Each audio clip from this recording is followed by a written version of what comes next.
Are you home right now? Um, what's up, everybody? Welcome to episode 9, TNP hockey. Super excited for this episode and our next guest. Um, give you a brief introduction. So our next guest, Tom Winkler, who is from St. Louis, Missouri, coached just about everywhere under the sun in the U.S. Tier 3 juniors, spent time in the North American League.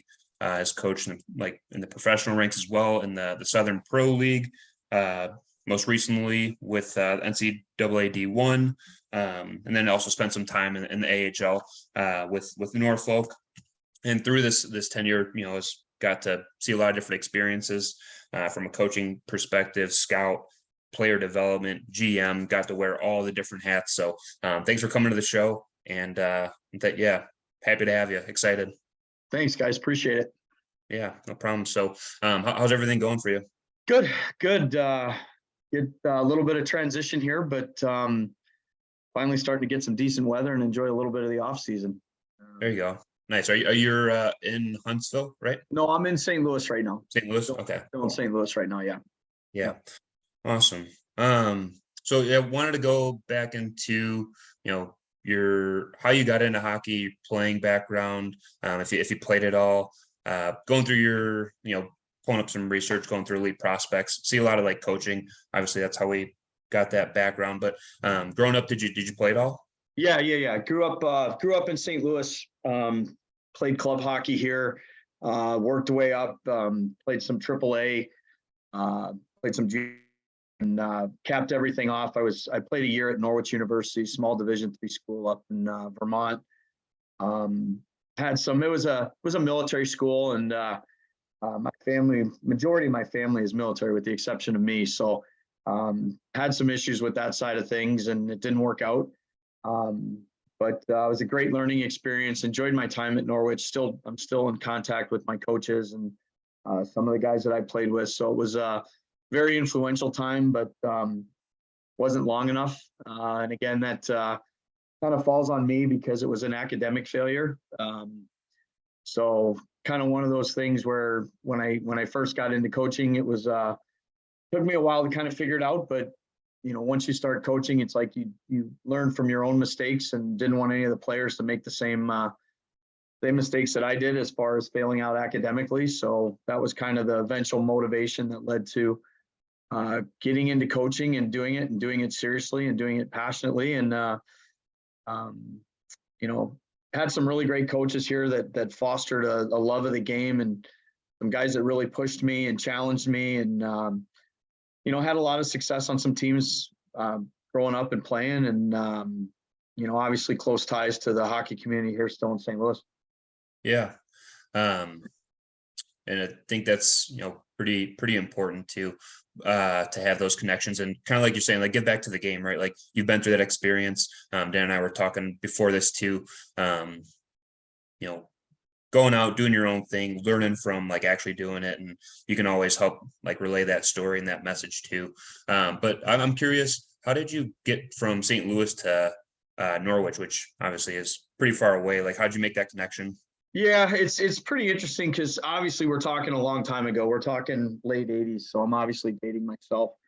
There weren't certainly the options and pathways that these kids have now. I mean, there's so many different options that these kids have to keep playing. It's absolutely fantastic. And basically what had happened was I came across these guys. I was up at what used to be the old Chicago Showcase, which is now, I think, America's Showcase, hosted in St. Louis, but was up there it was a junior high school all-star tournament. And I actually had a pretty decent tournament, and our team did fairly well. And that's when I got in touch with the guys from there. And, kind of one of those things, I guess now you'd call it, the recruiting process took place. And, it was, at the time I thought it was a good fit, and eventually made the decision to attend there. So it was just kind of one of those things. I had a pretty decent tournament, and they must have watched some of the games when I played well, and kind of just snowballed from there. Yeah, nice. It's cool how that works out. And, I know what you mean now. It's totally different, a lot of different avenues, pathways to keep playing. And, you got fortunate, like you said, we're ripping it up in that tournament. And then somebody was like, hey, got to give this guy a look. So that's cool. After your time like playing at Norwich, is that where you first started coaching too? Yeah, well, it's kind of interesting after that. I was only there for a year and a season. I came back and I transferred to a small school up at Northeast Missouri, and I ended up playing soccer. Played a couple years of soccer and then had a pretty serious back injury. Came back that I had one more year of playing eligibility left, but I just wasn't feeling right. Body wasn't right.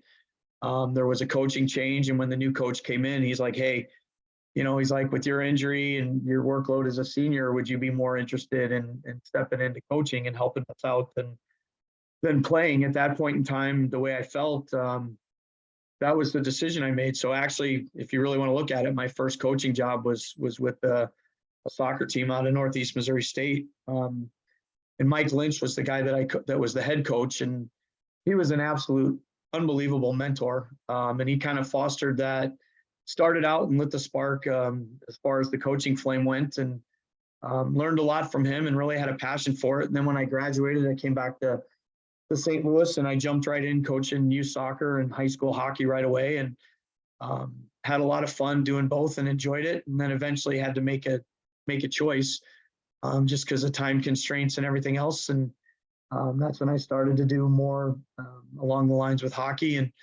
really focused on that, and kind of worked my way up through, started out coaching JV and then worked up to the varsity, and then ended up getting my own high school program here in St. Louis for 3 years, and then got the opportunity to move out to Bozeman and jump into the junior ranks, and kind of just snowballed from there again. Yeah, I was gonna say, so that was your first time coaching, like I guess away from home is Bozeman. Yes. Yeah. Okay. Yeah. And what was that like? I noticed, I think like the first, maybe 2 years, or first few years was, the AWHL, and then Yes. transitioned to the NA. Was it I guess, was that like a promotion essentially, or was that like, I guess, leagues kind of comparable at the time? Yeah, it was a merger. Like when I first started, the USHL did not have Tier 1 status at the time. So the first 2 years we were there, the national tournament for juniors was the America West North American Hockey League, and then USHL.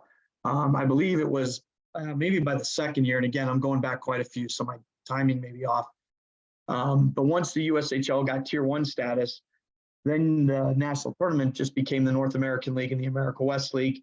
And then the following year, the America West merged with the North American League. And that's really when it became I don't want to call it a super league, but it expanded, and it took 8.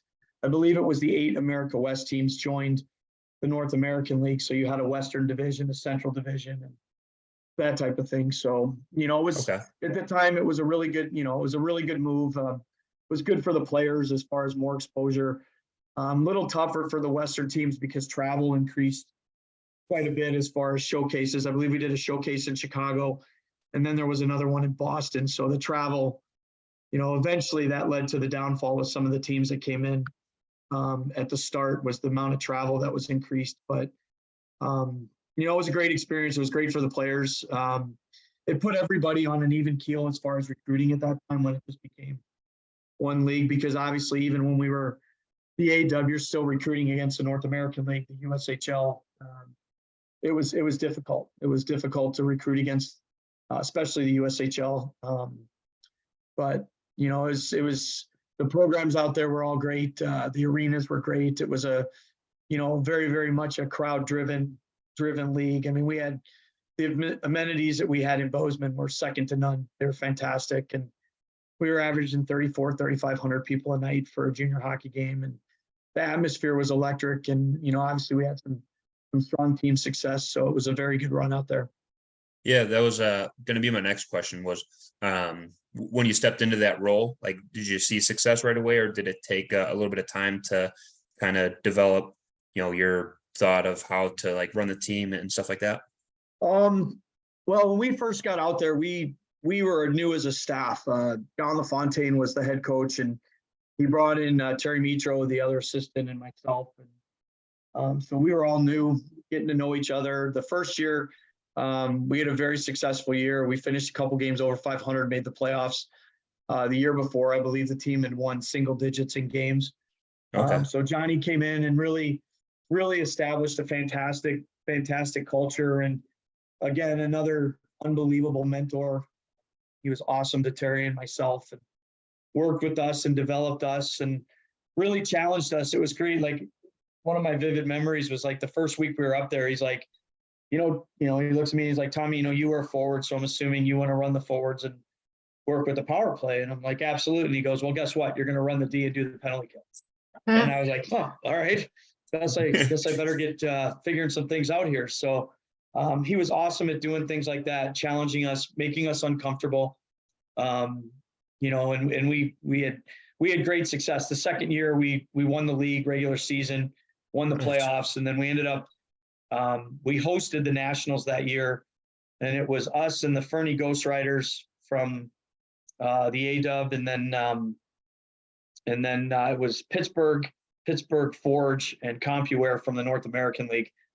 So that was the last year we were separate, and we ended up, I think we finished fourth.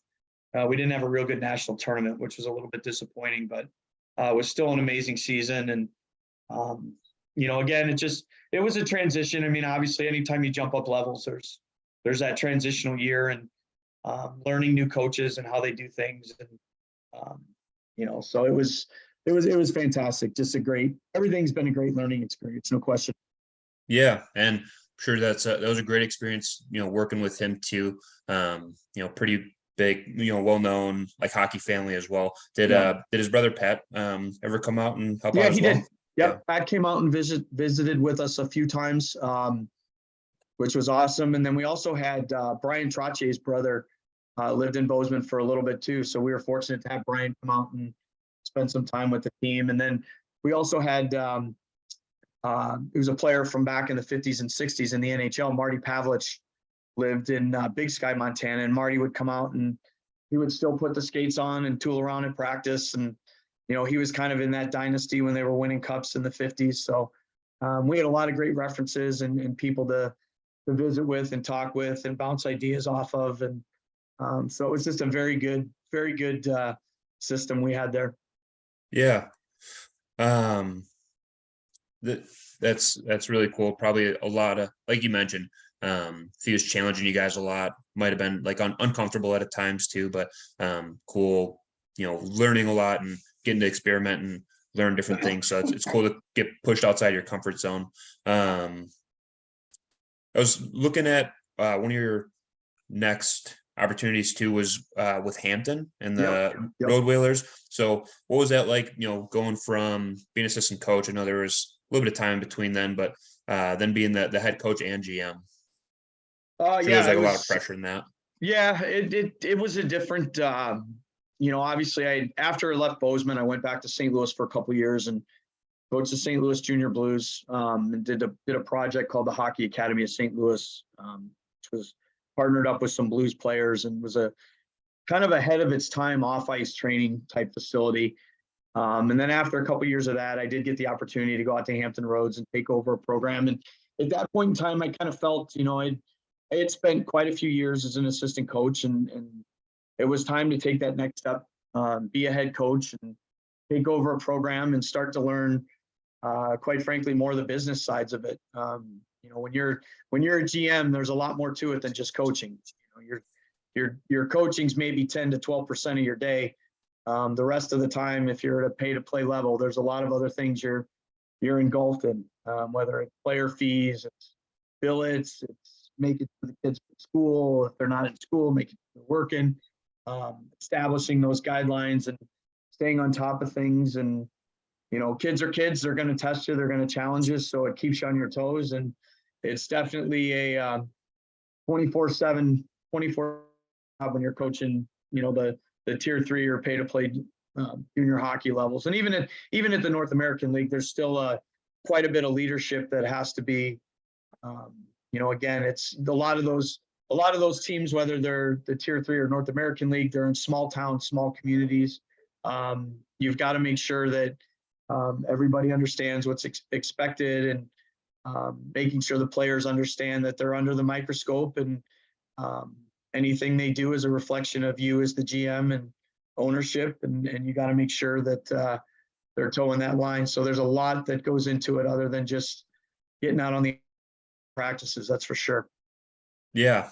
Since we're on that topic, is there any good stories of or examples, I should say, of the shenanigans that you've experienced and had to deal with in situations like that?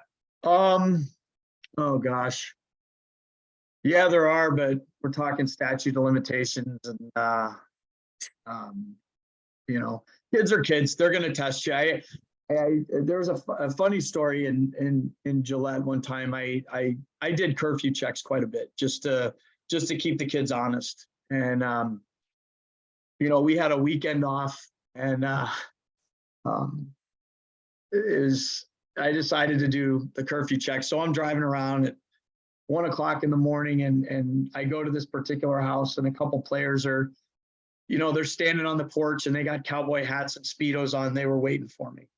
And I go to another house, and the guy's got a, Big Bird onesie on. So they all conspired to be dressed up and, kind of mess with me because they knew I was going to be checking curfew. And it's kind of funny because the next day I actually got some pretty hate tech players that were like, hey, I was up, I was outside, I was, I don't know, waiting for you to come by, and you didn't show up when I had this costume on. So they were let down. They had they were disappointed. They were disappointed that I didn't make the curfew check. But you know what? Honestly, in all seriousness, I was very fortunate because very few issues. Nothing to the point where it brought embarrassment to programs or anything like that. So kids are kids. They're going to test you with the typical stuff, but I had strong support from ownership that if guys did cross the line or broke team rules, that it didn't matter who the player was. If he was a first liner or a fourth liner, the consequences were the same. So, we always strove for that consistency and wanted to make sure that, the guys, we always wanted to have the message that, once you come into town, you cease to exist as an individual. You're a part of something bigger, and all the good stuff that we do community-wise, charity-wise, all that can be ruined with one stupid incident. And we need to really make sure that you guys understand that and players understand that, so we can go about and do our thing. And obviously, with junior hockey, you want people to come and support the team and buy tickets and merchandise and watch the games. And if you're doing all the right things in the community, then those things happen. And so that was always our goal. Yeah. And you mentioned, pay to play, I guess tier 3, and I'm sure, especially being GM, you had a lot to do with, developing relationships with sponsors, and probably a lot of like community outings, kind of like charity events, like you were just mentioning too. So it's important to keep that like relationship together, and sure that helped bring sponsors into the ring too. Yep. Absolutely. Yeah. Absolutely. It's like I said, you spend a lot of your time in the mornings. It's funny because people don't understand how expensive it is to run these teams. And a lot of these owners at the end of the year, they're taking money out of their family and their personal accounts because, costs and things happen, and all of a sudden fuel prices increase. So your quotes that you get on your bus trip, just all of a sudden they're $500-600 more than they were than when you did your budget. So you're always looking for ways to generate that extra revenue and keep costs down, because eventually that's my one big issue with the sport right now, is that we've got to figure out a way to get these costs under control so we can keep kids playing. Because I just think it's gotten to the point where, you want to provide the opportunity for everybody, but when you start to play these upper levels of hockey and elite AAA and all this other stuff, the price tag is too hefty. So we've got to figure out a way to curtail that. Yeah. I don't know if here, really quick. Let me step in here. I've been milking this too long. You were talking about a little bit about Gillette, right? Yeah. Gillette Wild, NA3 AHL, NA3, yeah, HL. All right. Let me know if you recognize these two names I'm about to say. 1, Bryce Mitzel. Yep. Okay. Sam Cerrone. Yep. Okay. Give me Yep. your best Bryce Mitzel story from Oh Gillette. gosh. I know. Yeah. See, he was my best friend at Finlandia. We were line mates, teammates, very close on and off the ice. He might make the cut to my wedding. Let's just leave it at that. You know We're- what? We're very close. The thing I remember about Mitz is that he's a South Dakota kid. I think he's Correct. Rapid City. Correct. And, Yeah, not too much going on over there. excuse me. And he had been playing juniors somewhere. I don't remember where, and even if I did remember, I wouldn't say, because I don't believe he had a real good experience. And I remember our owner, Dwayne Dillon, had called me at one point. He's like, hey, we've got a kid from Rapid that is really kind of trying to figure out what to do. He's not sure if he wants to keep playing. He's He's how on it the is. bubble. You get these kids that have played juniors for a couple years and they haven't had the best experiences, and they're good hockey players, but they're like, should I go to school? Should I pack it in? What should I do? Yeah. Should I get a job? We met with Bryce, came out and we met with him and his dad, and had an unbelievable conversation. And just, I even though the conversation was great, I walked out of there and I'm going, I don't know if what we can provide with all that we do is what this kid needs right now, just because he's so, I don't want to say depressed, I don't want to say burned out, but it was almost like he was over it, just done. Just done with hockey because it hadn't been fun for him. And it got to the point where, like, you know what, come out for a weekend, play a couple games, give it a try, get to know the boys. And he came out, played a weekend, had a real good weekend, melded in with the guys great. And I don't think he took a smile off his face the rest of the year. And he was a key player for us. He ended up playing, like you said, college hockey. And I just remember that meeting because it was like, man, I hope this kid doesn't pack it in, because I think there's so much more there. He's just got to find the right environment that he can thrive in and make the game fun again. At the end of the day, if the game's not fun, then nobody's doing their job. So that would probably be the thing I remember about Mitz, was just, great family. Love the family. The 100%. People. Yeah. Great people. And I just remember him coming in, and he was just a spark and just did a lot of great things for us. And I think it was just because he enjoyed playing the game again. He had fun. And, Gillette was a great environment, small town, very small town. We had an unbelievable arena. We had great crowds. It was hard not to get excited about playing on Fridays and Saturday nights there. Now Sam on the other side. Yeah, I knew that was coming. Sam was awesome. He was I just remember, and again, you got to forgive me because we're going back many years here. No, you're fine. And that's why I wanted to talk to you about it, due to the fact that I obviously with technology nowadays and elite prospects, I was like looking at it and I was like, oh, head coach, GM, Gillette. Wow. I'm like, I physically know people that have played for Gillette. And the first thing, 2014 to 15, I click on, boom, Bryce Mitzel and Sam Cerrone. Cerrone's Illinois boy. That's how we know each other. And Sam was one of those kids that he would do anything to win, because he was a defenseman, and we got to a point at one point, I believe we were short of some forwards, and it's like, hey Sam, we might need you to play forward. And he's like, let's go. But he was one of those guys that just such a great personality, just happy-go-lucky, smiling all the time. Yep. He's one of those guys. If we had a hard practice and I skated him at the end, he'd still be smiling. He 100%. He loved to play. He loved to be around the rink. He loved to be around the boys. He was just that energy personality that when he was at the rink, you knew he was there because you could always hear him. He was loud, but just a great kid. I was so lucky with those teams. We had such a good run there. And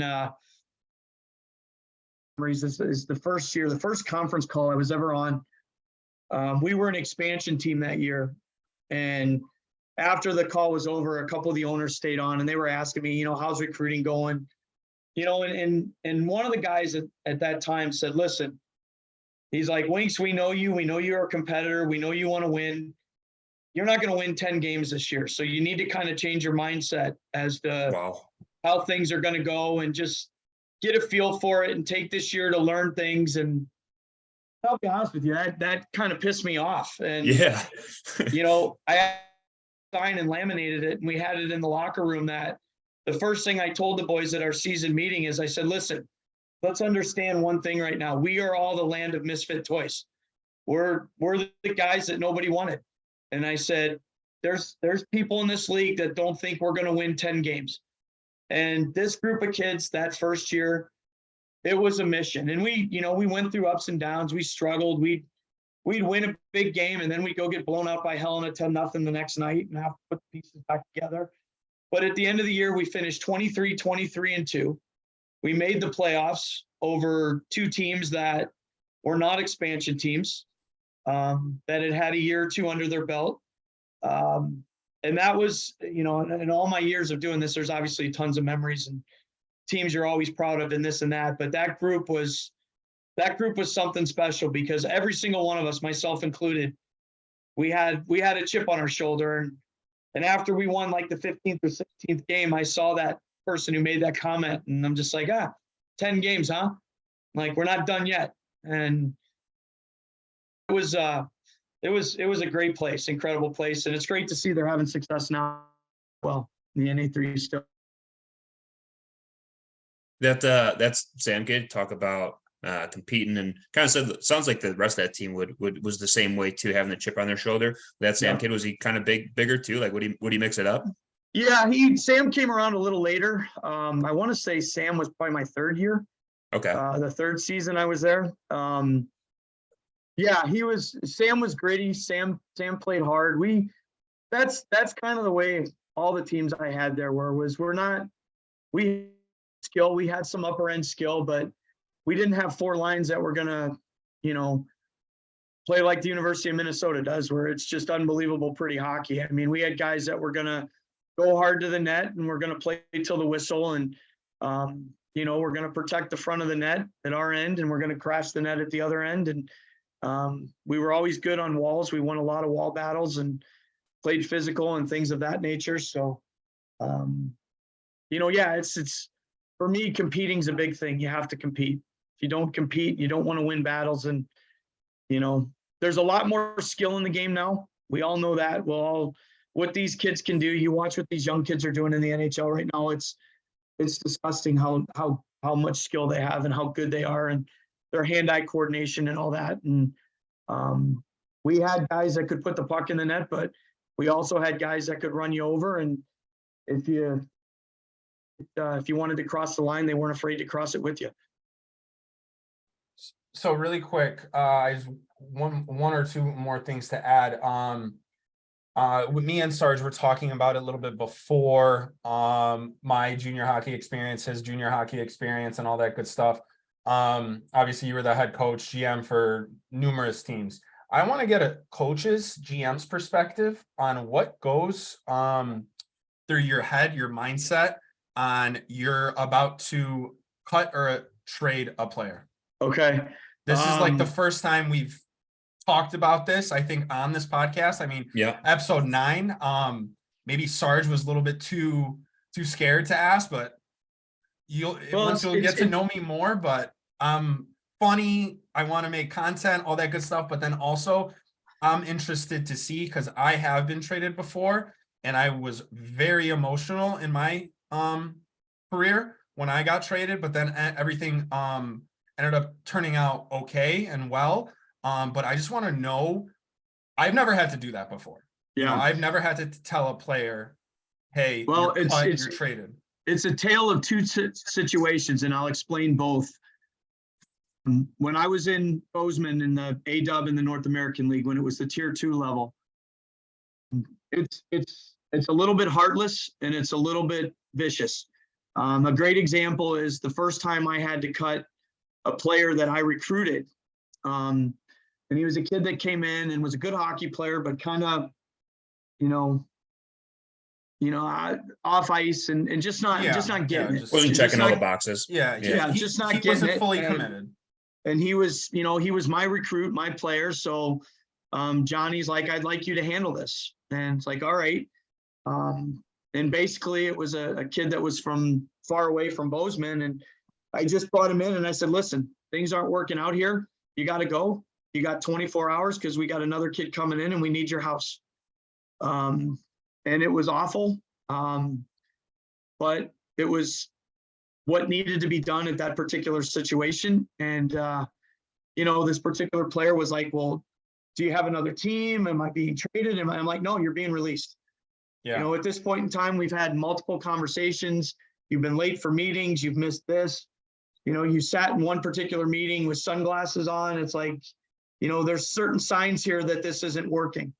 And that was it. And that was one of those ones where even though it needed to be done and the time was for it to be done, it's always bothered me because it was just heartless. So you're just walking out and you're like, this is heartless, Yeah. But that's also what happens after to no pay to play level. That's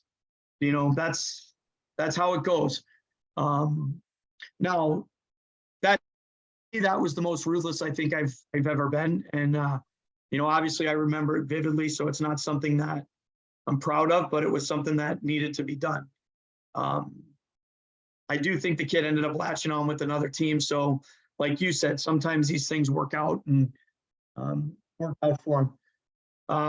The tier 3 pay to play level, I was always, maybe I'm kind of the outside of the bell curve on this. I always looked at it as when people were paying us, they're customers. And if you go back and look at my rosters at the tier 3 level, I didn't have a lot of player movement. I didn't go through 40, 50 guys a year. And some people would say, well, that's probably your downfall because your loyalty and, you stick with kids longer than maybe you should. But I also think it's a huge responsibility of us that when you take a kid on and they're paying money to play there, that unless it's an obvious rule violation or law, they break the law, they break team rules. I really did make a lot of trades because I felt it was my responsibility to develop those kids, and I brought them in and I recruited them. So they were my responsibility. If it got to the stages, which I did on a few occasions, before I would even consider trading a kid, I would talk to the kid and I would talk to the parents because again, there's money involved, there's finances involved. It's a huge commitment on the parents. They trusted their child to me. And if this situation isn't working out, the last thing that I'm going to do is, I like to think I'm a decent guy. The last thing I'm going to do is just trade somebody without talking to them, because and it's pay to play. So I think, there was one particular situation. I'm like, look, it's not working out here. You're not happy. You're not going to get the ice time here. This team I've already talked to and they've expressed interest in you, but I want to make sure you're okay with going there. And I want you to call your parents and let them know that it's an option. And if everybody's okay with it, then I'll proceed with the trade and make the deal. And I had several situations like that where it worked out. And then there were other situations where the parents were like, listen, we'd rather you just outright release him so we can bring him home and he can go play in another league. And I never held anybody hostage. I never used a pay to play player as I'm not going to not do something to help you. I'm not going to make you sit out for a month and punish you for a situation that's not working out. I tried to be as fair as I possibly could when it came to that, because I do think it's, pay to play hockey to me is different. It's a customer based mentality. It's not, tier 2 where kids are here and coaches' jobs are on the line a lot more. There's a lot more pressure to win. There's a lot less time to develop. Where at the pay to play or tier 3 level, your job is to make these kids better. Your job is to mentor them and to help them get to where they ultimately want to go. So, that's awesome. At the SP level, it's again, it's a little bit ruthless. It's pro hockey. Guys are showing up every day and competing. Every day is a tryout. And, sometimes guys make it and they don't. And sometimes they last longer than you think. And, they get lucky because of injuries or whatnot. But eventually you see that they're not in the plans down the road. So you try and make those adjustments as quickly as you can, so those guys have a way to find another place to play. Yeah, I kind of to like reemphasize what you're talking about. Similar situation. What was it? 2 years ago, started in Columbus, Georgia, and I think I played like 4 games. We were at home. I had an opportunity to go play 5 games for Quad City, so get called over to the SP. I didn't, and then it was like the same week. You know, like you said, you might not be that person that whoever thinks you're the guy to make things happen or make things work. But got traded over to Carolina too, which I think was super positive environment for me, where I got opportunity to play a little bit more, be the kind of go-to guy for maybe some toughness and stuff like that too. So like you said, I think there are times where guys get complacent, but especially at that level where you're not, like you said, customer based, giving somebody some money to play. You're now the guy like, hey, we're giving you checks every week. Like today is the day to show up. So it's cool different environment to be a part of. Yep. What do you got, Dan? This is the longest I've seen you be quiet since I've known you. Well, I'm just letting you guys talk. I'm literally just, like I said, I'm a co-host. Once I find something that interests me, I'll go ahead and ask it. Let me know. Give me one sec. Continue on, Sarge. Keep Yeah, going. well, I got one about your time in Norfolk. Yeah. How did that all come about? That's a great, that whole thing was just an amazing adventure. So I was running the Hampton Roads Whalers program out of there, and Mike Butters, who was the GM with the Helena Bighorns when I was out. Right? Yes. Yeah. He became the GM of the Norfolk Admirals. I think it was a second or third year I was in Hampton, my second year. And of all things, the story cracks me up because he called me and he's like, I knew he was coming to town. He knew and played against our owner in Hampton. Him and Pat Kavanaugh were buddies. So, when Butsy came to town, we had a party at Kavanaugh's house and we're hanging out, just visiting. And one day on a whim, he calls me. He's like, hey, I need a huge favor. I'm like, what do you need? What can I do? And he's like, I need you to referee our training camp scrimmage, which, anybody who knows me, I am good to referees. I love referees. I have so much respect for them. It's the hardest job in the world, but I didn't referee much. And I did it when I first started coaching because I got in trouble with the guy that I was working for because I wouldn't shut up. I was barking at him, and I was coaching his JV team. And he basically said, if you want to come back in my program, you're going to do certain things. And one of them was you're going to start refereeing. So you shut up and have a better appreciation for what they do. So being cocky like I was at the time in my young 20s, I was like, I don't want to start with squirts and peewees. I want to do bantam and midget games. And did a midget game, and I swear to God, I had to run out the back door. I was so bad. So fast forward, Butsy calls me and asks me to referee these scrimmages, and I'm kind of laughing because I'm like, oh God, this is going to be atrocious. And actually had a blast with it. The guys were great. It was a wonderful experience. I did it through most of the training camp scrimmages, and then when we were done, him and Darren Rumble, who was the head coach, they're like, hey, let's go grab some lunch before you head back to the rink. And, Butsy's like, hey, would you like to get involved with us? And I'm like, I would absolutely love to get involved. I'll do whatever you need me to do. And the position was kind of, it was kind of an intern coaching position. And obviously, the junior team and my responsibilities with that came first, but, and eventually I was there maybe twice a week for practices. And during home games, I would be up in the press box and I would either, whatever they needed that day, if the other guy who was kind of helping out wasn't there doing video, I would do video, chart stats, things like that, run down in between periods, visit with them. Just, it was, I did it for 3 seasons.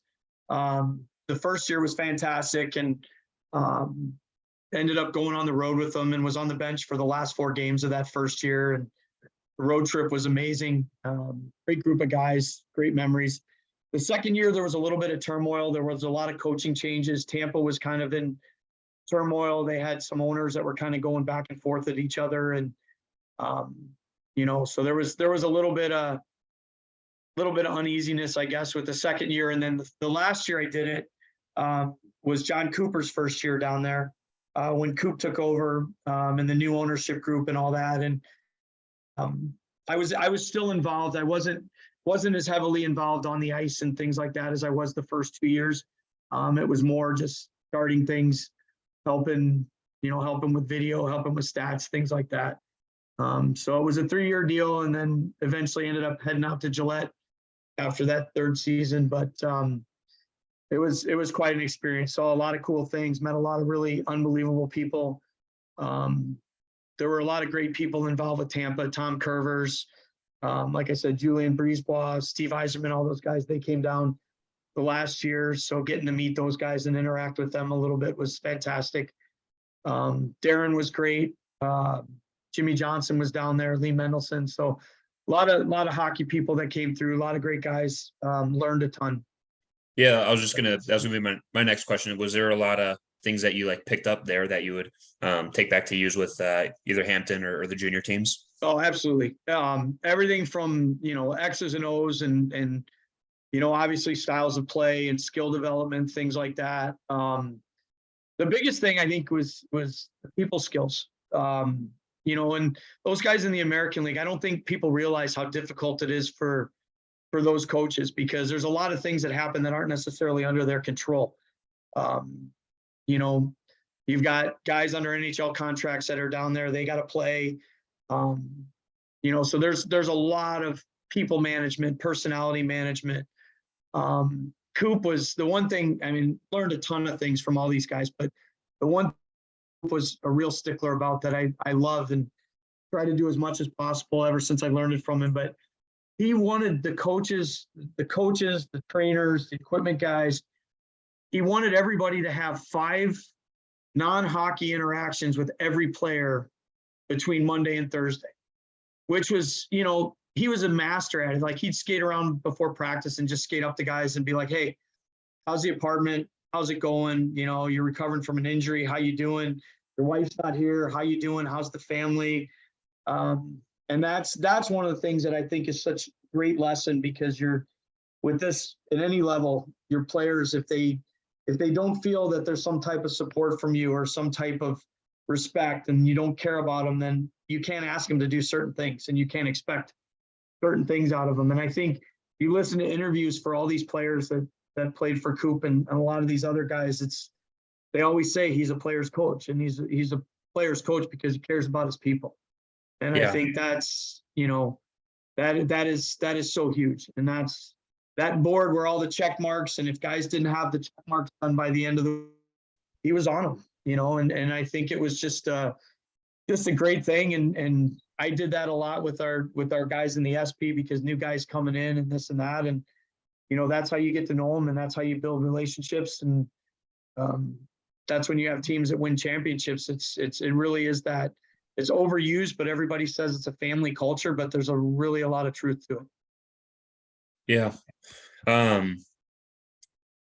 You touched on Huntsville and the SP. Is that were you there when they've won championships? Yes, I think they have recently, right? Yeah, I was actually back last weekend for I was a part of the team for 17, 18, and 18, 19. Okay. I volunteered for 3 years, and then the last 2 years I was there, I had a dual position coaching spot, and then also did corporate stuff up in the front office. So it was unbelievable experience, unbelievable organization. I don't know if you had the chance to play there when you were in the league, but it's just Huntsville's an unbelievable hockey community, and that organization is second to none, no question. Nice. Want to get to your most recent one experience, but before that, I was curious. So being a scout for the NA, like what does that all entail? What do you look for? Are you going to a bunch of tournaments, stuff like that? I would say, like, when I'm watching players, and this is the cool thing about hockey, is you put 10 coaches in a room, you throw a kid up on the board, you're probably going to get 6 to 7 different opinions on that player. What do I look for? Obviously, can the kid skate? Does he understand the the nuances? Does he understand how to protect the puck? Does he understand work away from the puck? Is he competitive? Does he go to the dirty areas? Is he a perimeter player? Yes, does he have a lot of skill, but is he willing to block a shot if need be? All those types of different things are really the things that I key on. I like to watch kids a couple times just to kind of see where the consistency level is, because obviously when you're dealing with 15 to 20-year-olds, consistency is what you strive for, but it's also the hardest to bring every day. So if I see a kid that, he's got good skill, but you know what, one day his hands aren't there and he's fumbling puck, he's hard in on the forecheck, he's battling on faceoffs, he's back in the D zone, hard to play against, then you're going to sit there and say, okay, this kid's he's got the brains going, he understands his game, he's self-aware, and he can figure things out. If one skill set's not going, he knows how to make up with it with other avenues of his game. So you sit and you watch hockey, and a lot of times, you go to a game and you may have 2 or 3 kids that you want to see. But the cool thing is when you're watching a game and all of a sudden you just start noticing some other kid. Wow, every time I see this kid on the ice, he's making a subtle play here and there, or he's not getting beat one-on-one, or his feet never stop moving, so all of a sudden you go in there looking at 3 particular kids, but you come out with a list of 10 because you saw things out of other kids. So now all of a sudden your player pool's expanded, and, now you've got more kids to keep an eye on as the season goes on. So I think it's again, everybody likes different things. It's so cool because there's no right or wrong answer, but at the end of the day, a kid can either play or he can't play. And that's what you have to determine. Yeah. I'm going to ask a question that I know Dan is thinking about. Our free agent camps, are those a hoax? Are you talking SP or? No. Well, sure. You could touch on the SP or either tier 3 or at the tier 3 level, we did not do many tryout camps.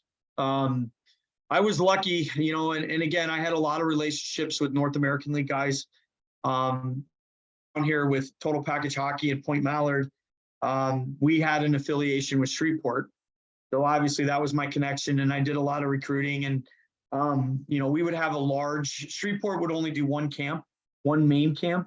And it was pretty good size. And, there were a lot of kids that I figured were going to end up playing with me, but I wanted them to see what it was like at that level and that competition level. So for me, recruiting wise, it was like, listen, I can show you an opportunity to be seen at Shreveport's camp, get you in front of those guys.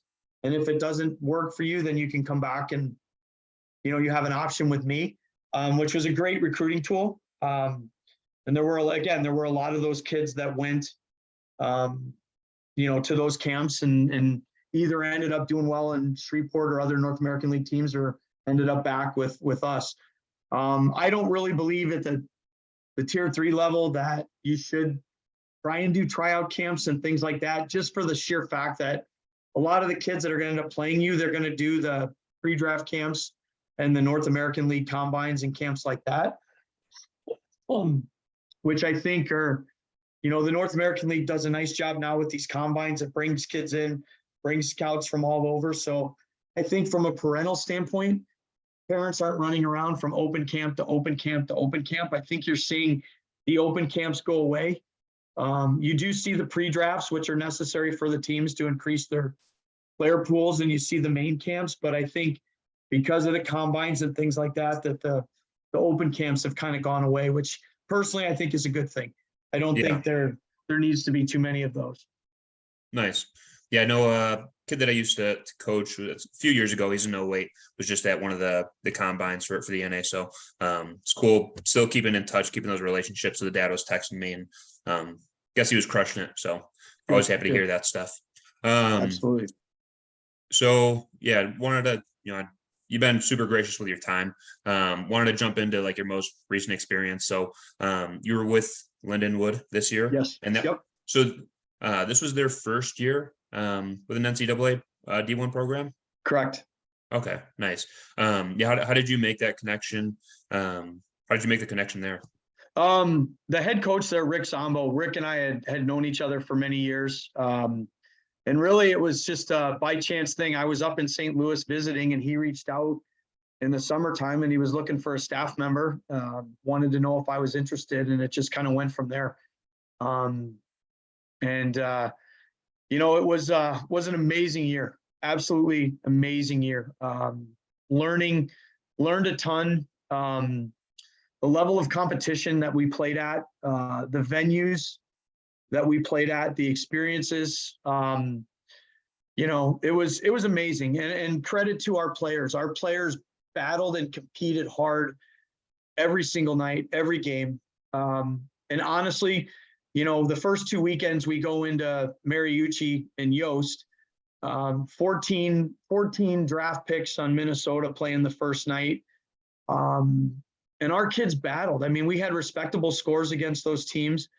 It was amazing. Like I got to tell 2 quick stories. That is on the bench at Yost in Yost Arena in Michigan. They have what they call the Children of the Children of Yost. Yeah. And I mean, Yeah. I've never been insulted and called so many different things and so many names.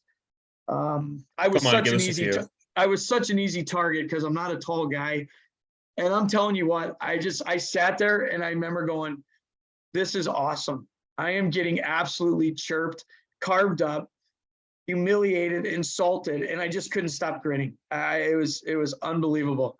The experiences were just phenomenal. And we had it was one of the games against Minnesota. I don't remember which one, but we had a 4-on-4 situation, and they put out Faber, Lacombe, Nyes, and Cooley.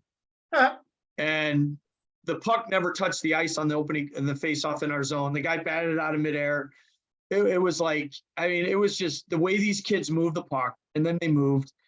I think Lacombe threw it to Faber. Faber walked the line, threw about a 3-foot sauce pass.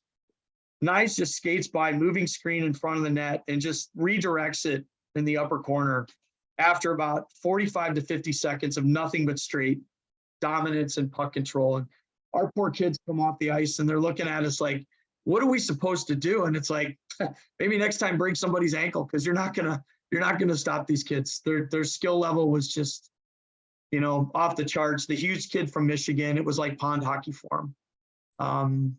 But again, our guys went in there and, once they got over the environment and battled and played. I mean, we had Minnesota down 3-2 for about 10, 11 minutes the second game. And our guys were going and they were playing hard and playing without fear.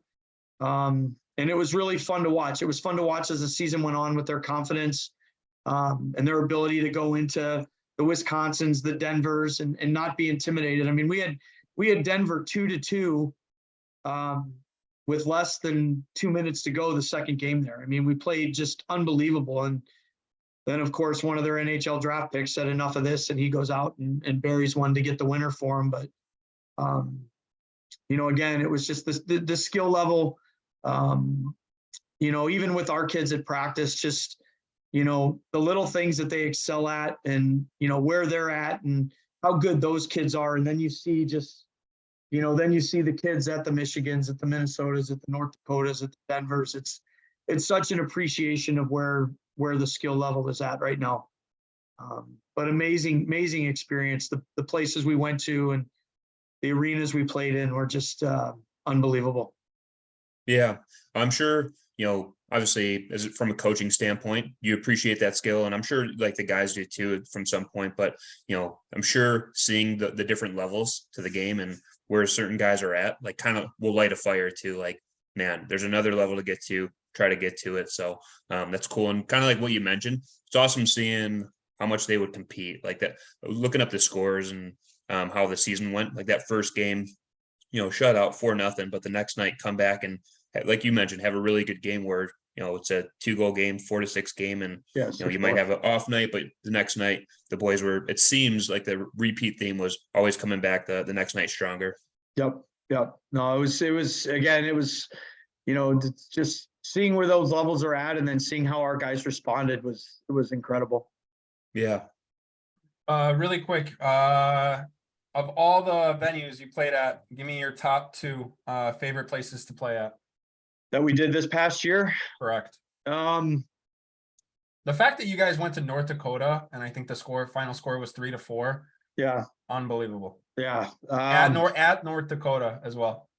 I have I'll give you a sentimental favorite first.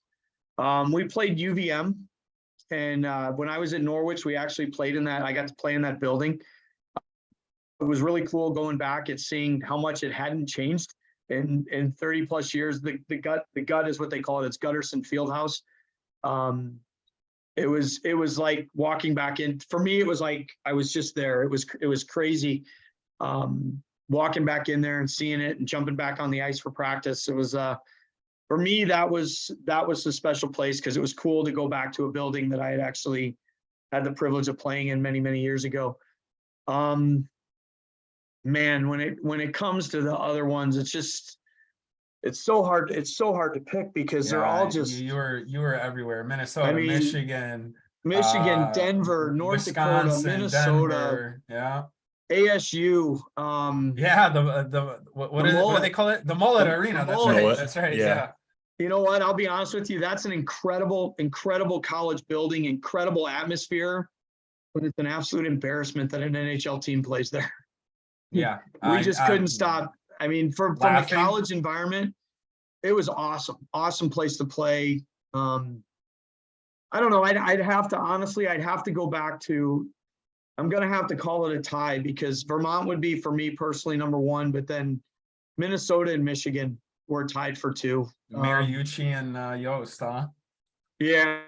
Yost was just, I mean, it was just, Aronson was there and he came down and popped in the locker room and said hello to us. And, Mariucci's just, I mean, you kind of walk around a little bit and you just look, they have a wall that's like their Hall of Fame wall for all the guys that have played in the NHL and the Olympics. And, you're just like, this is amazing. I mean, this is, this is incredible. And, Wisconsin has the same feel. North Dakota has the same feel. They're special places. I mean, they're bucket list places that we got to go to this year. So it was, again, it's really hard to pick, but the sentimental one makes it easy for me. But then the others, it's just like, man, they're all fantastic. Yeah. A lot of young bucks. I was just looking through the roster and to go up against the lineup that you guys have, like the schedule. So I think only a handful of seniors. Like, yeah, we had a couple grad students, 2 seniors and a couple grad students. Yeah, so that's huge. A lot of learning experiences for those guys. Yeah, for sure. Absolutely. Really quick, what was the feeling like in the locker room after your very first win as an NCAA program against another NCAA program against Air Force? It was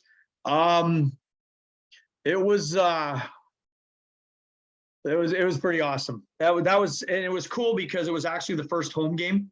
Yeah. If you look at our schedule, we played a majority of the games on the road this year. We played two home series. Yeah. Air Force and Stonehill. We were 3-1 at home. It's like, maybe we should get, which is shocking considering the fact that you guys play out of the St. Louis Blues practice rink. And I've been there because I was scouting at Nationals for 2 years ago. It's an absolutely beautiful facility and beautiful ice surface with like a bowl as well. Yeah. No, it's a great facility. It's perfect for Lindenwood now. There's no doubt about that. But it's also, as a first year program, you have to expect you're going to be traveling because you're not established, and teams are willing to play you, as we saw. High level teams are willing to play us, but they weren't willing to travel. So, you take this year and next year and play that same type of schedule. Then by year 3, hopefully conference, and now all of a sudden some of these teams will start reciprocating. So the amount of home weekends will improve. But it was an awesome environment that first game, that Friday night game. It was incredible. The guys worked hard, and it was a dramatic win. We got the winner with I think there was about a minute 20 something seconds left. It was they've been back and forth. They blew a couple leads against us. So we had to battle back to get in a position to tie and then win it up late. So it was, it was You guys exciting. scored That's five. for sure. You guys scored 5 unanswered goals. The Yeah, boys they were were buzzing. All the way come back. Yeah, they were up on us pretty good. It wasn't looking good for a while, but we clawed back and then Ryan Finnegan got the winner with, like I said, a minute something left, I think. But yeah, it was exciting. Kids were ecstatic. Just a great atmosphere. We actually had a couple of Blues players came and watched. I think Craig McTavish stopped by. Colton Parayko came by. He was a college guy, played at Alaska Fairbanks. Oh yeah. So he's always been very supportive and positive. So yeah, it was cool. It was got a puck from that night. So it was pretty cool, Yeah. pretty special. Historic night. Really quick. Also, sorry, Sarge. I got a lot of No, go ahead. questions now. No, throw away. I got time. Is it a cheat code at Mariucci for the University of Minnesota? They Is it have a what? a cheat code. They use an Olympic ice surface instead of the standard North American. They do, but they're also retrofitting it this summer. They're going to go back. So to they're going to NHL shrink size. it. Yes. Okay. We were kind of hoping that they were going to do that this year, just because how well they skate.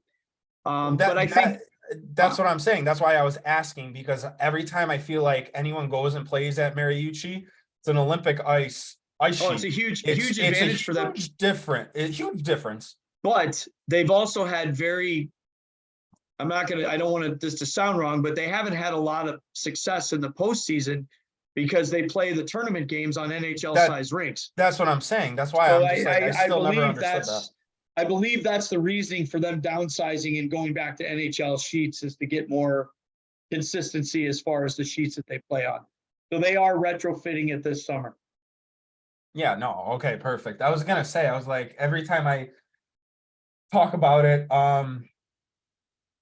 which was weird considering the fact, transitioning, one more time, you guys played the U.S. National Development Program U18 squad. Let me know how that was. I have a couple buddies on that team. They were awesome. Yeah. They were awesome. That was a tough weekend for us. Those.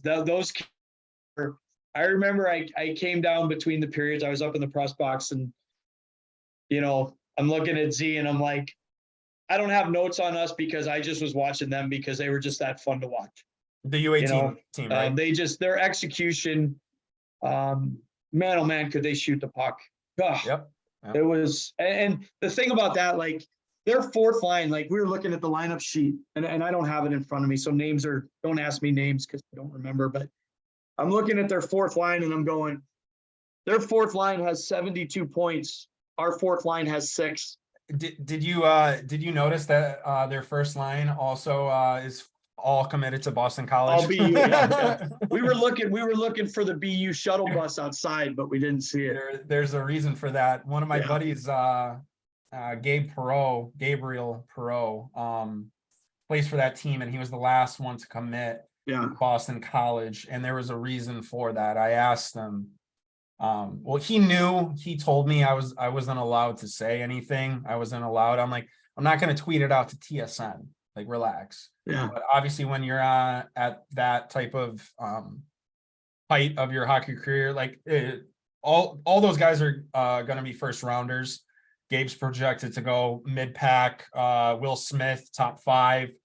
Ryan Leonard, I think top 20. Yeah. There's a reason for that. I say that because, like I said, I skated with these kids. I trained these kids. And I haven't been able to watch any of their games. They were here playing the Steel this past weekend. I wasn't able to watch them, unfortunately. But it's crazy how much talent and skill is on that team. Number 1, number 2, they called up permanently 3 players from the US 17 program to play against us. Yeah, Cole Iserman. One was that Iserman kid had a hat trick his first game against us. He's something else.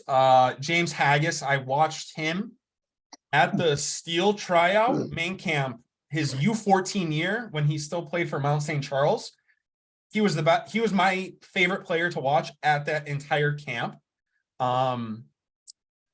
And then another personal family friend, Cole Hudson.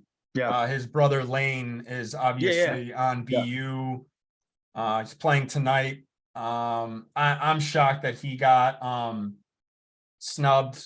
No offense to Matthew Nyes, but I'm still a little bit upset that he got snubbed for the Hobie Baker Yeah. finalist. I'm not gonna let that go. I'm sorry. There's a tweet about it. I think it was like Cale McCarr had 48 points when he won the Hobie as a sophomore. Oh yeah, right here. So Lane Hudson freshman season, 38 games played, 48 points.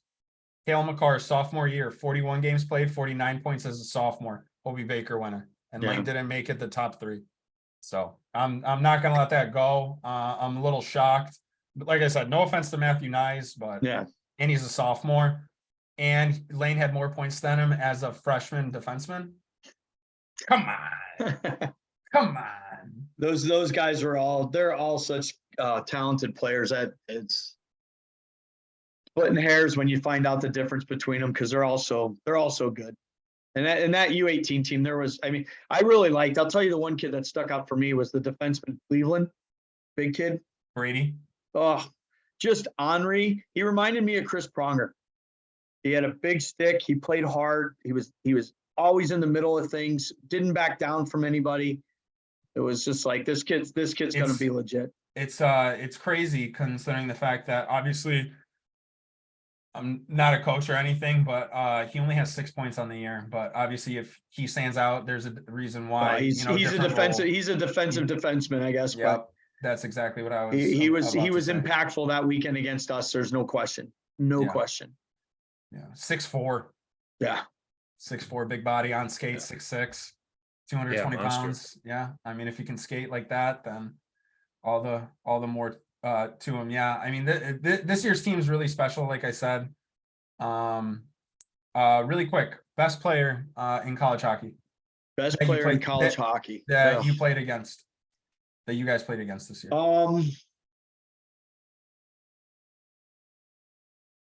Tough one. Huh? I'm gonna go against the grain, but I'm gonna say the Hughes kid from Michigan. Really? Yeah. Really?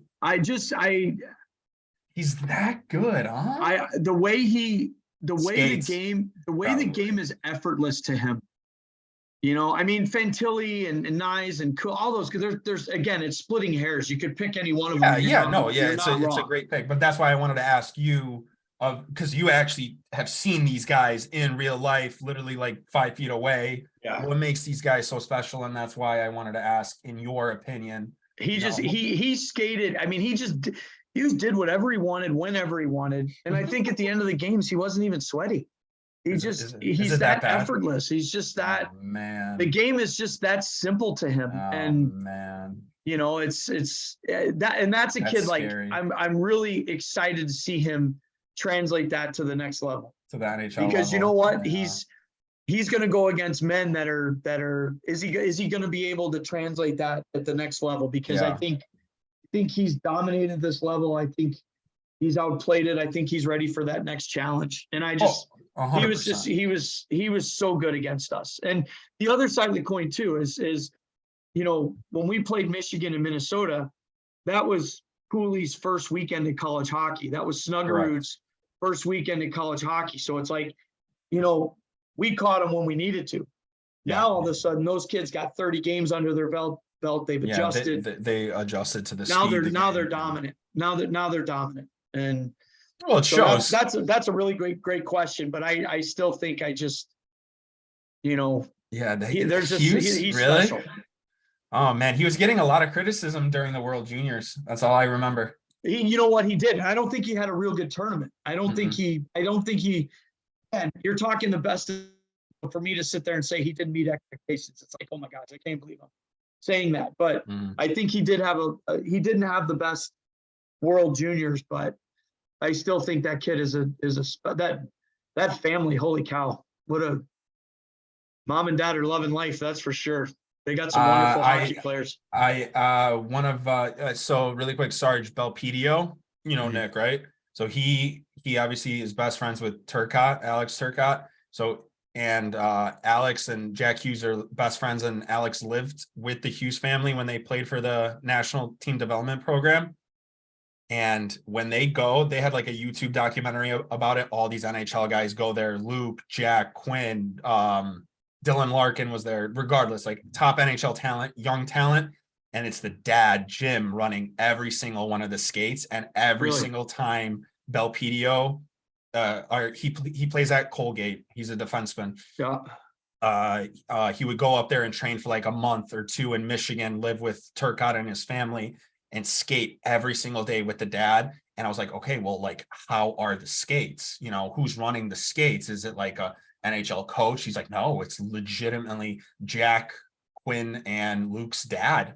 And I'm like, Jim, really? He's like, dude, you have no idea. Every single skate, absolute bagger. Like, obviously, there's no cameras or anything out there, but after every practice, all the kids were literally just on their hands and knees, just absolutely just bagged. And that's the type of skates that their dad puts them through. And then you can imagine what it was like growing up with that. And that's why they're so good. That's why they're so special nowadays. And that's who they are right now. So the fact that you said that Luke was just so dominant and could do anything out there, I guarantee you some of the skates that he had prepared him for the games. And he obviously skates with top NHL talent. He skates with his brothers. Let's just leave it at that. Like they literally say that they just throw a puck on the ice and they just play keep away, you know, take away the puck. And I was like, and then I'm like, oh, okay, like, so how was it? Like, how did you do to Belpedio? He's like, I was the worst one out there. I was embarrassed. I did not want to be out there. And I'm like, yeah, but it's a great learning tool for you to be out there. And yeah, but you can imagine what kind of drills and things that that the dad put these guys through at such a young age. And even now, even at the NHL level, he's still just bagging his kids, sons, all these kids. So I think it's just really impressive to see. And then obviously their mom is a former Olympian. I mean, just hockey genes run through their bloodline. I mean, there's no surprise there. So it's crazy. There's those teams were so fun to watch. I'm really excited to see this weekend because today's the day. If I had to pick a winner, man, I gotta say Minnesota. Really? Against Lane Hudson and the BU Terriers? I got money on BU. Naurato. I love Naurato. I love how Michigan plays. I love how Quinnipiac plays. Mike Corbett's at Quinnipiac. I mean, there's so many great guys that are there this weekend. It's like, man, oh man, I don't know. So your prediction is gonna be Minnesota and Michigan in the final. Yeah, I guess if you're pinning me up against the wall, both ends. That's what I'm going to say. I'm going to say. And then after that, I'm just going to sit back and relax. Watch a great hockey game. And I think all the games are going to be great. I think these teams are 100%. all deserving. And, you know, they've all proven that they should be where they are. That's for sure. I was kind of surprised how lopsided the first round was with some of those games. Really, really surprised that they weren't closer. Trust me and Sarge were texting back and forth when Michigan played Colgate. Yeah, well, did you happen to catch that game, Wings? I caught the end of it. It's funny too because that kid butt-ended that guy. He butt-ended Fantilli, and in the back of my mind, I'm going, and this is me. I'm going, sorry, fellas, but that's how you're going to play. This is what I'm going to do. And that's exactly what Michigan did. I don't fault them either because I think that's not the way you want to end a season, want to end the game. And I think if that kid hadn't done that, you know, you would have seen him kill the clock. But you know what? You want to try and take out one of our guys late in the game. Yeah. This is probably, and I'm sorry if that sounds a little old schoolish, but I think there's a little bit of code of ethics, and I think that crossed the line. And you know, no, 100% agree. And the head coach at Michigan agreed as well. Yeah. First power play unit. Go. Yeah. I don't know. That's what I would have done. I would have been like, all right, this is your, you know, had scenarios in the past where it's like, hey, looking at a coach saying game's over. problems running the clock for the next 6 minutes. But if you're going to have guys running around and headhunting, then No, 100%. you're going to keep fishing pucks out of the back of your net. Yeah. I think like the first one right after that was like 3 seconds, like super quick. Oh my gosh. They just And kept burying it. all of them were Yeah. just like, oh my God, what a power play. Yeah. Have you had any experiences, I guess, throughout the season where, I'm sure, coach wasn't like, hey, go out there, try to take a number, but on somebody. So, obviously that's between like a player and coach having to, work through that, find like the corrective action, whatever it might be. But have you had any experiences with that last season where you had to sit one of the kids down and say, hey, like that's not part of our culture, that type of conversation? No, not with the Lindenwood kids. And our guys never got that. Our guys were, you know what? I'll use the phrase, they were true professionals with the season because, they were aware enough to know the situation that they were in. They were aware enough to know the kids that they were playing against. You know what? They played hard from start to finish. We never really had any situations like that. I think our biggest frustration from the year, and that took a long time for all of us to get used to, was how many reviews there are in college hockey. They review everything. And that's, that was part of the reason why I became an eye in the sky, with our video guy, because, we're going up there the first half of the season and we're getting eaten alive on all these reviews, these head contact reviews and this and that. And it's like, it got to the point, honestly, where it was a little ridiculous, in my opinion, but Slows down the game. You also, very much so. But on the other side of the coin, I say that, but after the third or fourth game, we got to adapt. You got to understand, hey, this is part of it. This is the way the game is called. This is what they look for. You got to be smart enough to figure it out. So, never really had any situations that we had to calm guys down, but it did take a little bit of time for all of us to get used to, players and staff, to get used to all the reviews. Yeah, that's an interesting take. I haven't thought about that. Yeah, it was that was definitely a new experience. Yeah. Dan, you got anything? Yeah. Last thing. Okay. Your leading scorer last year. Okay.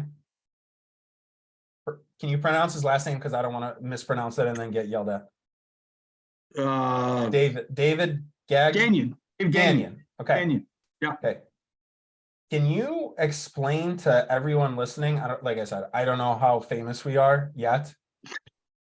Can you explain how a player that played ACHA hockey last year or 2 years ago made the jump to NCAA hockey, playing against the Hughes, the Nyes, the Coolies, the Hudsons? Well, you guys didn't play BU, but I just threw his name in there. Can you explain to everyone listening how a player can make a jump to ACHA D1 hockey, put up 26 points in 20 games and be a leading scorer and be a point per game at the NCAA level?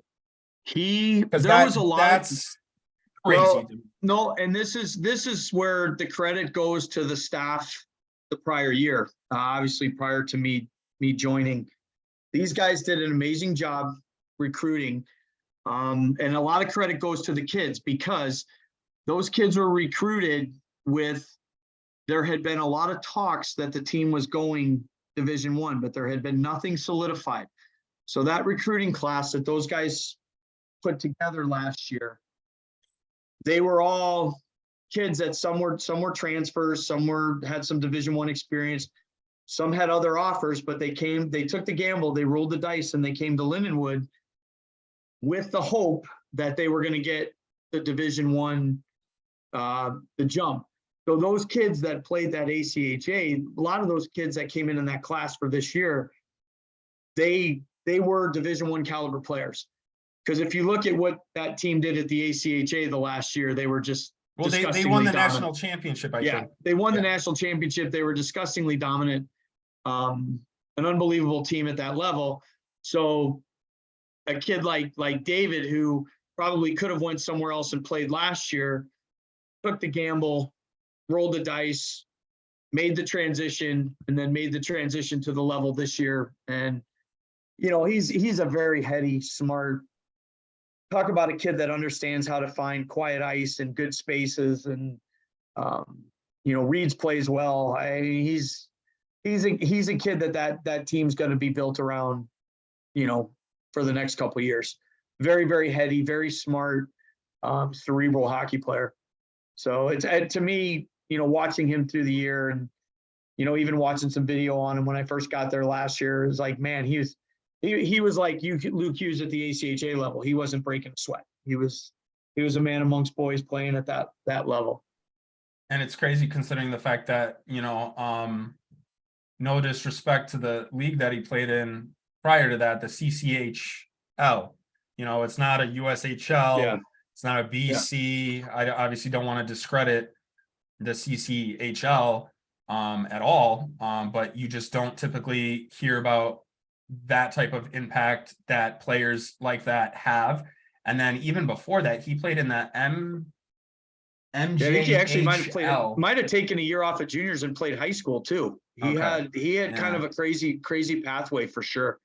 Yeah, I'm like looking at it right now, and I'm just like, I've never really heard too much about the MJHL. I have heard of the CCHL, but the fact that he went from that to, Lindenwood, ACHA, D1, and then now being a leading scorer his sophomore year at the NCAA level and putting up 30 points in 30 games is I've never seen it. Crazy. Yeah, he's a special player. There's no doubt about that. That's awesome. It sounds like he's had a crazy journey. It's cool to see it, the success that he's had. No, he's one of those kids. He's resilient. He's a very resilient kid. And again, he's a very, very studious and very cerebral. He sees the game well. He thinks the game well. It's going to be interesting to see how he develops over the course of the next couple of years too.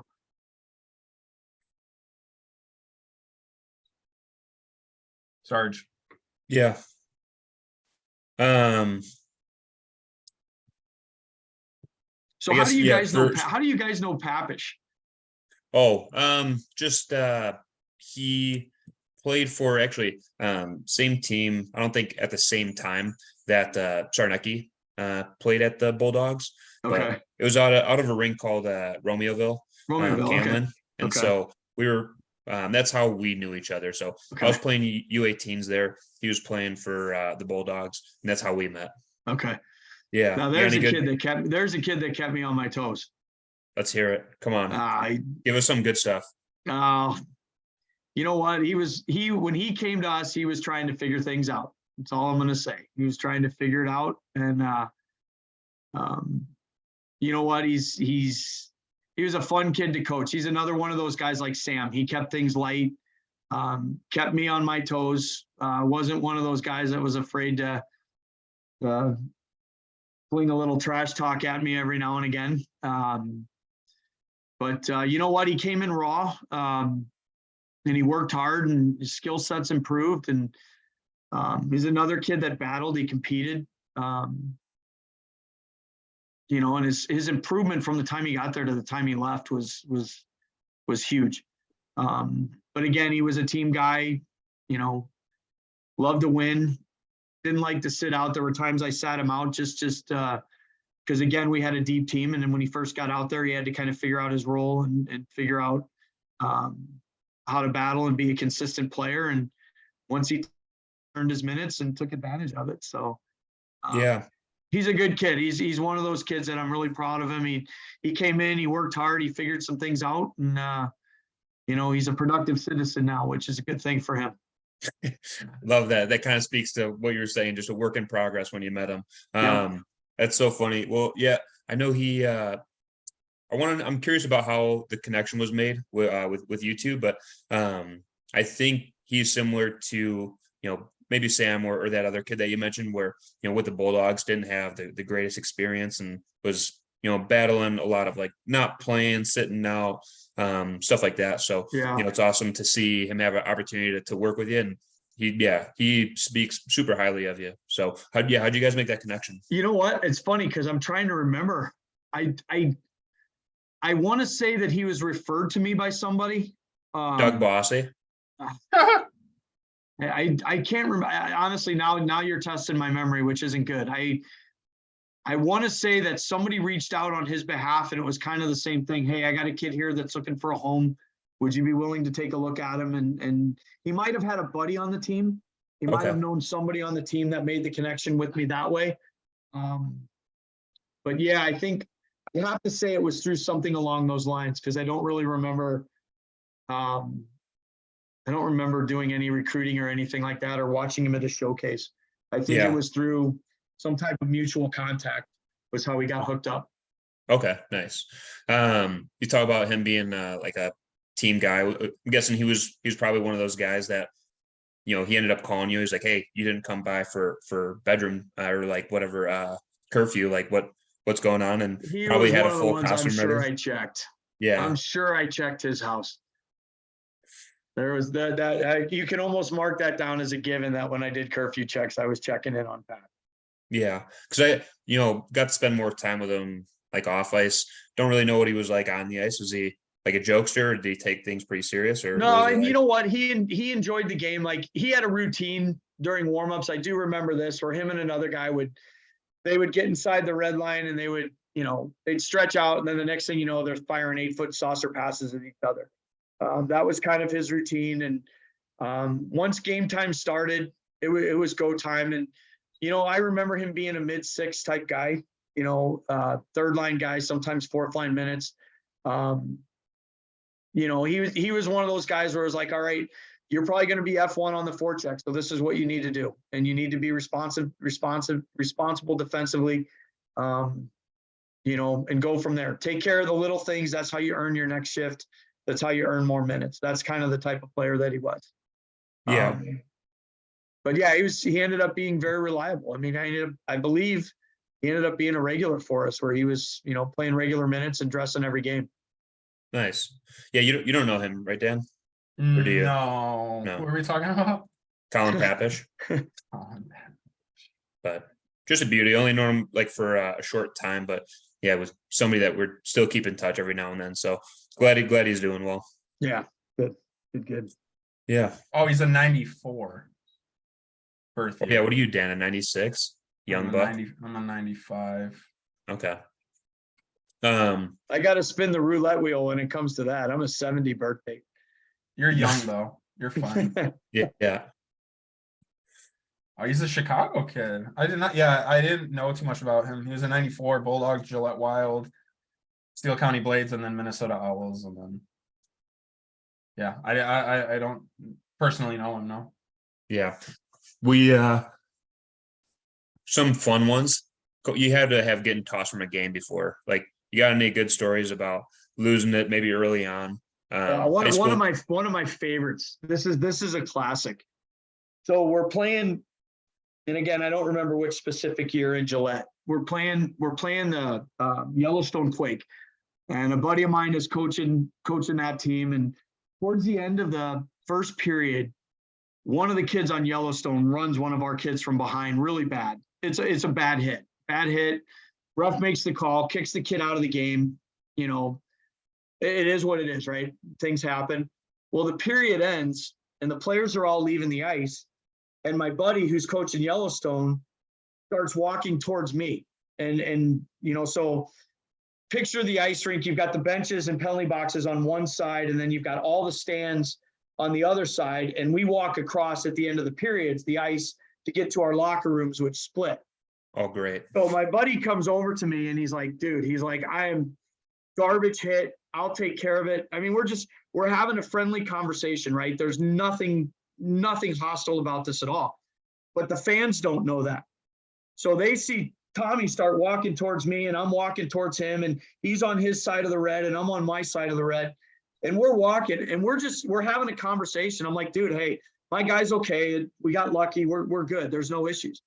But all of a sudden you kind of hear this rumbling through the fans, like nobody's leaving the rink to go to the bathroom or get beers or whatever. They think that we're actually having a confrontation.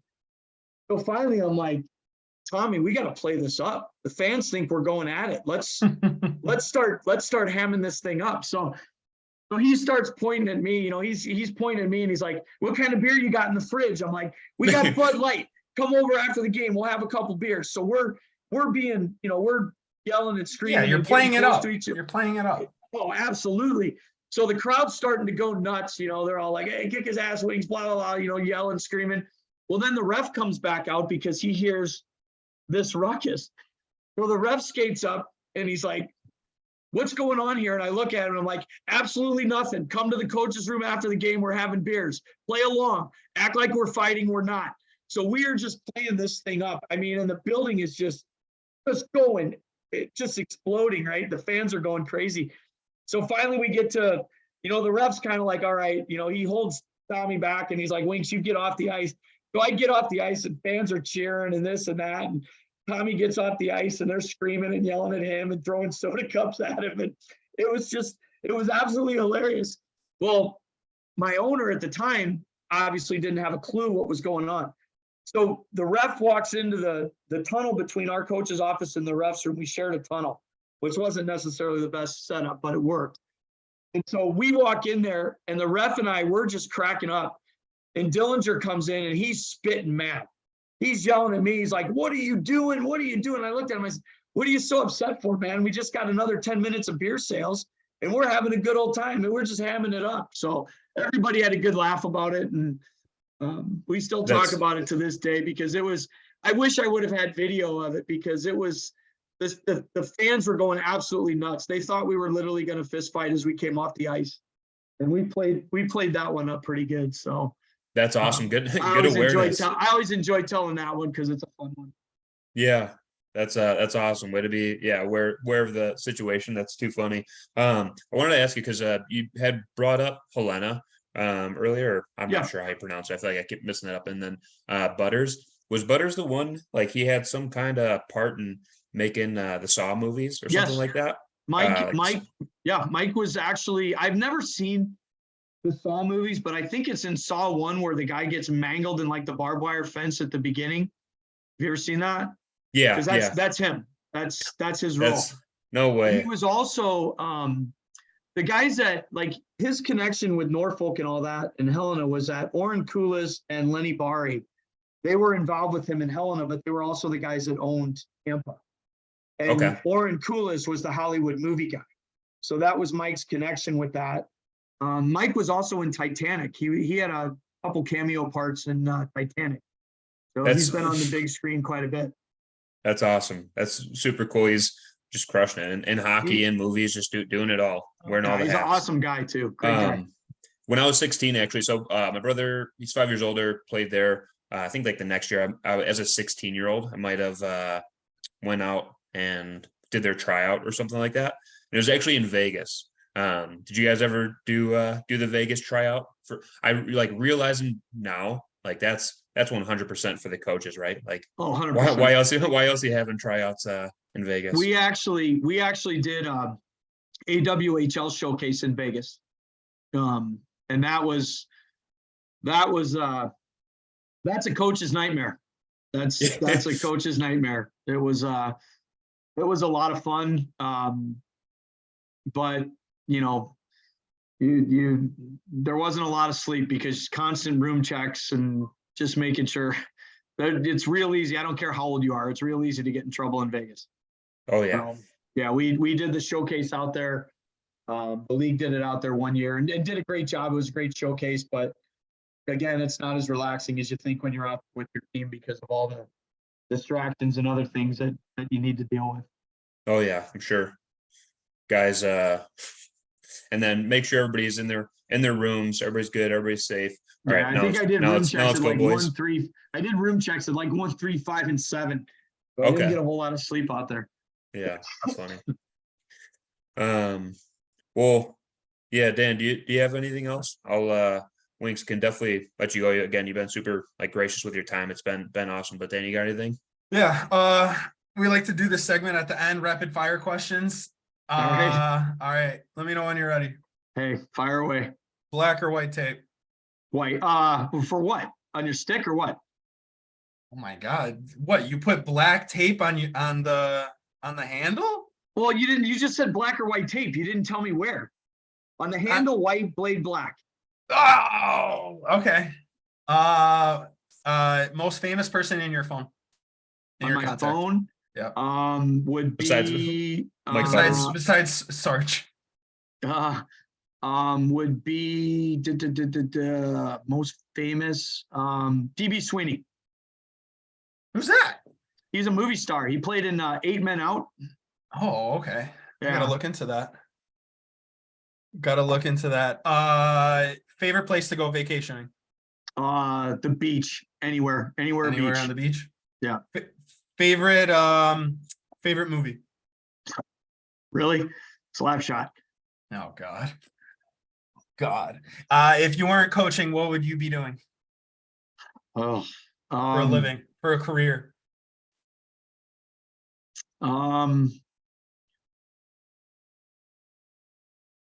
Driving a train.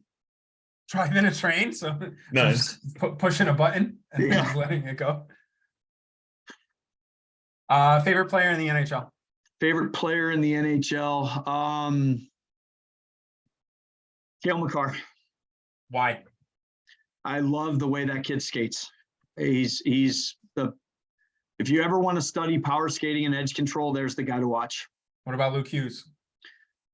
He's up not there. in the NHL yet, but when he gets there, if they win or they get knocked Away, out Dan. today, or no, he'll be in the NHL this year. I'll be watching him. He'll play this year. Favorite player when you were going favorite hockey player growing up? Growing up, the great one. Wayne Train? Yep, the great one. Perfect. Favorite pregame meal? Chicken parm. Oh, that's so basic. Sidney Crosby. Sidney Crosby has the same answer. That's great. Can go for some right now. And then who do you think will win the NCAA national championship on Saturday? Yeah. Got 4 Nailing me to the wall again. I got to go with Minnesota. To a certain degree, it pains me, but I got to say Minnesota. Minnesota Golden. Yeah. Oh, I forgot to ask because I just completely forgot. What do you think about the hiring of Mike Hastings at Wisconsin? I don't know Mike personally, but I think he'll do a great job. He's had a lot of success where he's been. Record speaks for himself. I think he'll do a fantastic job. Perfect. Sarge, you can chime in whenever you want if you have a quick rapid fire question as well. Oh, late night snack or dessert. Oh man. Ice cream, cereal. I crush cereal. Late night snack. I'm gonna go ice cream, vanilla ice cream with caramel. Oh yeah. Oh yeah. Yeah, I'd have to keep it simple on that one too. Most underrated player in the NHL. Most underrated player in the NHL. Ooh, that's a good one. I do my research on these hard hitting questions. Oh gosh. I have one that popped up. Give me yours and then I'll give you mine and then you can be like, oh, he's a. I'm gonna come out of left field on this one because I think the Shabbat kid from Ottawa, the defenseman, Thomas. I really like him. I liked him in the World Juniors, and I just think there's something to his game, and I don't think he gets the credit he deserves yet because they haven't reached where they want to go. Mm-hmm. But I think when they become a playoff team, they'll be a household name. 100% agree. Mine, Jason Robertson from Dallas. Yeah, 100 points. 100 points. Yeah, I don't think he's underrated anymore. I think he's the secrets of the cat's out of the bag with that kid. He's a player. He's a player. True. I agree. Matthew Tkachuk, also another very quiet, over 100 points this year. Yeah. Which is and you know what crazy. I like Tkachuk's because they still got that old school grit about them. Well, because of their father, Walt. Well, but there's not a lot of that left anymore. Hey, here's a question for you guys. What do you think about the Quebec Major Junior League banning fighting? Oh, great. No. That's not real. I don't know. There's a part of it, and you've seen a lot of this too. And even like we were talking about with the butt ending situation with Michigan, but like there's a game within the game, and like being able to answer the bell and like send messages, and then like the mental part of it, it's huge. And you're gonna take that away. Like now, I feel like that might be getting replaced with like guys headhunting. So you're not gonna fight. All right, now I'm gonna like catch you with your head down and like try to light you up so now you're going to like you might have people coming up to get injured as opposed to, all right, let's square up, answer the bell, then it's done. And then it's done. Yeah. No, I think it's a horrible thing. And, you've spent some time minor pros and your brother's minor pros. I mean, you get these kids that are coming up, that's really not the best time to start figuring out whether you can fight or not, Yeah. and we took a lot of grief back in the day in Bozeman because we had a guy in town who was a U.S. Naval Academy grad who was the core boxing champion. And he would come in and we had him teach our guys how to box. Yeah, how to at least defend yourself. 100%. It's like, listen, this is junior hockey. We don't want you going out there looking for it, but you know what? If there's a melee in front of the net and somebody grabs you, yeah, you better know what to do because you're going to get hurt if you don't. Yeah. And that was our selling point is it's like, we just don't want anybody getting hurt needlessly because they don't know how to defend themselves. But, you start taking the policing of the game away from the players. It's, I don't know. I think there's some things that need to be better left alone. And I believe this is, you've done all the things to protect it and make it, you've especially in US junior hockey, you've taken it to where if it gets to that point in a game's out of hand. Because now you get the 5 minute, you get the 10-minute misconduct at the tier 3 level, you fight, you're out for the game. Then you start adding on and game suspensions and this and that. So you're doing enough to curtail it from happening. But, at the same time, I'd like to see statistics of how many, our concussions up, our knee injuries up, our injuries up because of the fact that this element's being phased out, so to speak. Really good point. Okay, I got last three questions, and then I actually got to go. I got to do like a quick thing for a job resume, and then I got a private here in a little bit, and my brother keeps telling me to get off his computer. So I got three more. First one, rank, in your opinion, you don't have to answer, but I have my own opinion on this. Rank each major junior league from best to worst. So 1, 2, 3. I would go OHL, WHL, Quebec Major.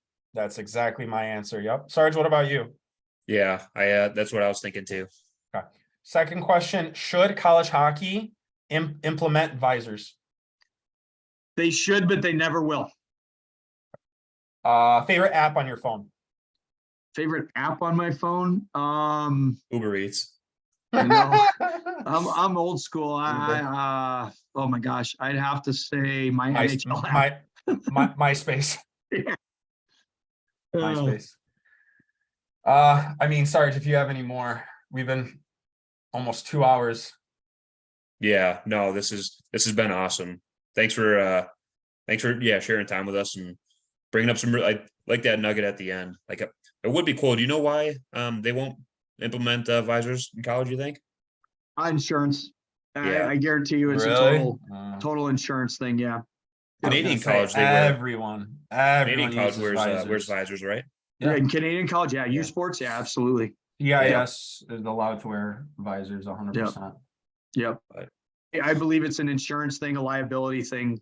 I mean, that would be. I would love to see it. I'd love to see the North American League adapt what Major Juniors has, where everybody wears the same type of half shield, no matter how old you are. Because I think the unequal facial protection plays a factor in what we're talking about too. You got guys running around, with full cages on, sticking guys that have visors on because they know they can't remove their helmets, because if they take a guy's helmet off in a fight, it's an extra game misconduct. So I'd like to see the consistency with it in the junior hockey as well. Yeah, good point. But last one, really quick. I'm actually curious about this one and what your opinion is. Should major junior league players to a certain point be allowed to play NCAA Division I hockey in the States? Not U Sports. I honestly, my take on it is very simple. Yes. And I'll tell you why, because what's happening with the NIL, with this that's exactly what I was licensing, when you when you have a guy that doesn't want to go play football at Miami, I believe it was, because they're not giving him his $13 million. So he goes to Ole Miss because they're going to give him the $13 million. And then you have major junior kids that are getting $250 a week because they can't work because it's to supplement their food or whatever. Mm-hmm. I don't believe there's a difference. So that's my long answer to a short question, which the bottom line is yes, I think they should. I don't, let me put it this way. I don't think they should be ruled ineligible because they choose that path and they get some type of compensation money because of what's happening with the other sports and what other athletes are getting through the NIL. Wow. No, I agree Yeah, with that I whole NIL 100% agree with that. situation coming out now.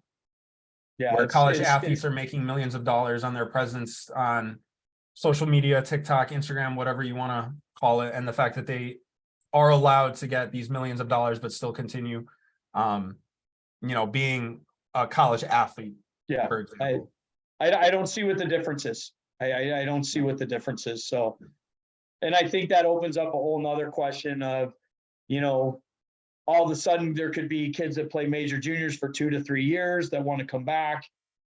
The good things it could open up a Pac-10 conference where now all of a sudden you've got USC, UCLA, Washington, Oregon, then Alaska, Fairbanks, and Anchorage have places to play. Arizona has a conference. They've got their conference, which would help those schools out tremendously. You might see more schools do what Lindenwood did, make the jump to Division I, because now there's more capable players available. So I think it's, you go down that slippery slope of allowing people to get paid to play college sports. These are some of the things that could happen positively and negatively because of it. Last one. Sorry. Last one. I swear to God, last one. Sorry. You're like the kid shooting like I know. three pointers. No, because everything, like I said, everything just hits me. Sarge like sends me like a whole template of like what we're gonna be discussing, and I'm like, dude, it'll come to me. I'm in the middle of it. Give me 2 schools that you think will become NCAA hockey in your eyes next, besides Stonehill, and then what's the other one? Let's go on NCAA D1. I think UNLV might be one. Oh yeah, okay. UNLV. I think UNLV is looking at it. I don't know where they're at.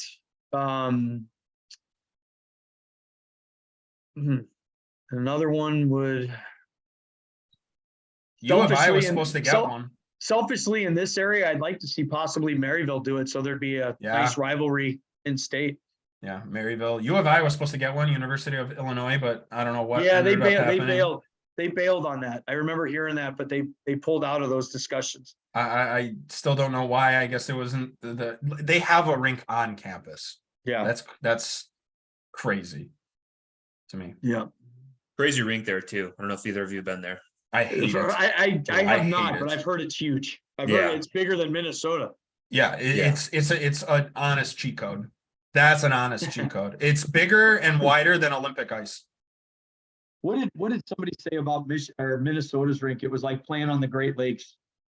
Yeah, it's just so big. Huge. It was huge. It was monstrous. It was monstrous. Unbelievable. All right, Sarge. All right. Cool. Your show. All right. Thanks. Thanks, Winks. You got anything else that you wanted to go over, or you all good? No, this was awesome. I really appreciate it. Enjoyed it. Nice. Good. Well, yeah, thanks, Dan. Thanks, Winks. We'll hopefully do this again. Yeah, please. Anytime. Let me know. All right. Sounds good. All right. See you guys. Thank you guys. Really enjoyed it. Appreciate it. Yeah. Thank you.